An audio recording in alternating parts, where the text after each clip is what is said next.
पश्चिम बंगाल दौरे पर गृह मंत्री अमित शाह कोलकाता में बोले, हम सारी घुसपैठियों को चुन चुनकर बंगाल से निकालेंगे। बीजेपी सरकार बनी तो बांग्लादेश बॉर्डर होगा सील। अमित शाह का ममता बनर्जी पर डायरेक्ट अटैक, बोले तृणमूल के वोट बैंक के लिए घुसपैठियों को पनाह। ममता बनर्जी की निगरानी में बंगाल में घुसपैठ हो रहा। शाह बोले, तृणमूल के भ्रष्टाचार के कारण बंगाल का विकास रुका। 14 साल से भय और भ्रष्टाचार बंगाल की पहचान, हम मूल के साथ तृणमूल को उखाड़ फेंकेंगे। अमित शाह बोले, बंगाल में घोटाले पर घोटाले हो रहे। घोटाले, घुसपैठ और कटमनी के कारण कंपनियां भाग रही। हिंसा की राजनीति में तृणमूल ने लिफ्ट को भी पीछे छोड़ा।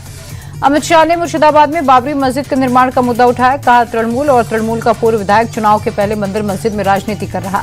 अमित शाह ने लॉ एंड ऑर्डर पर ममता सरकार को घेरा। कहा, बंगाल में महिलाओं की सुरक्षा की कोई गारंटी नहीं। अब बेटियों ने भी ममता को हराने का मन बना लिया। अमित शाह बोले, बंगाल में हम 5 साल के अंदर 3 से 77 सीटों पर पहुंचे। बंगाल की विरासत बचाने के लिए बीजेपी की सरकार जरूरी, 2/3 बहुमत से सरकार बनेगी। ममता बनर्जी का अमित शाह पर विवादित बयान, महाभारत के दुशासन से की तुलना। का चुनाव आते दुशासन बंगाल को नुकसान पहुंचाने आया।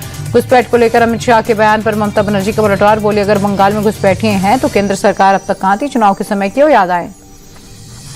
ममता बनर्जी ने एसआईआर को लोकतंत्र से फरेब बताया। का एसआईआर के नाम पर आम लोगों पर अत्याचार हो रहा, हम किसी को बंगाल की बाहर नहीं होने देंगे। चुनाव से पहले ममता बनर्जी का हिंदू घाट सिलीगुड़ी में महाकाल मंदिर बनाने की तैयारी। कोलकाता में दुर्गा मंदिर के शिलान्यास के दौरान ममता का ऐलान। पीएम मोदी से मिले कांग्रेस नेता अधीर रंजन चौधरी। प्रवासी बंगाली मजदूरों की पिटाई का मुद्दा उठाया। का, बीजेपी शासित राज्यों में बंगाली मजदूरों पर अत्याचार। सीएम हेमंत बिस्वा शर्मा का ममता बनर्जी पर हमला। का, असम और त्रिपुरा घुसपैठ से लड़ रहा, लेकिन बंगाल में टीएमसी घुसपैठियों के लिए खोल रही दरवाजे। आप सांसद संजय सिंह बोले, सीमा सुरक्षा के लिए केंद्र सरकार और गृह मंत्री जिम्मेदार। बंगाल चुनाव में भी बांटो और राज करो का होगा खेला।